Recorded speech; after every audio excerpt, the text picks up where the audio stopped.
You guys must have paid attention to the fact that NASA just announced they're gonna go all nuclear in space. So basically, they are trying to send the first nuclear powered electrical basically ion engines into Mars. Now, here's the deal. That's a very big deal. Have we sent nuclear fusion reactors in space? Yes, it's a common thing we have done in Cold War or before that also. But you have to understand they were very dangerous. That's why we kind of, abandoned it quietly.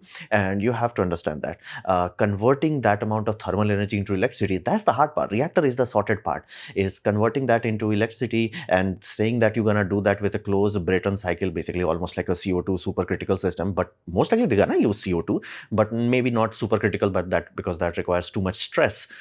So that's how they're going to convert the thermal energy into almost target is 20 kilowatt of electrical energy. Yeah, that part nobody has even attempted. Now, what about power and propulsion module? Thankfully, that is pre-sorted technology, as in it was developed for Lunar Gateway and it is physically built. The hardware is ready to go. The solar panels are already tested, so it can work. Now, this gives them a very good what you call testing ground. Basically, they can make a reactor. If it works, awesome. If it does not work, the solar panel can still limp it along. So they will not be completely stuck. However, can they do all of that and build the payload that's supposed to go into Mars in 2 years? Likelihood of that is absolute zero. But again, unless they have pre-built something or some military contract was randomly made public, the likelihood of that is zero. So, but again, it makes sense to target 2 years, then only you can deliver in 4 years.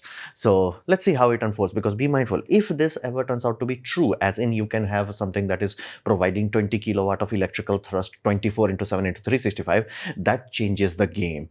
Deep space mission becomes very viable, and I mean Jupiter, Saturn, Uranus, Neptune, Pluto, those become very viable. Humanity finally has something that can actually go, because trusting chemical propulsion for very long mission, yeah, that's just stupid. So fundamentally, this is a next generation technology. Timeline is very audacious, but core principle is assorted at least. So let's see how it unfolds.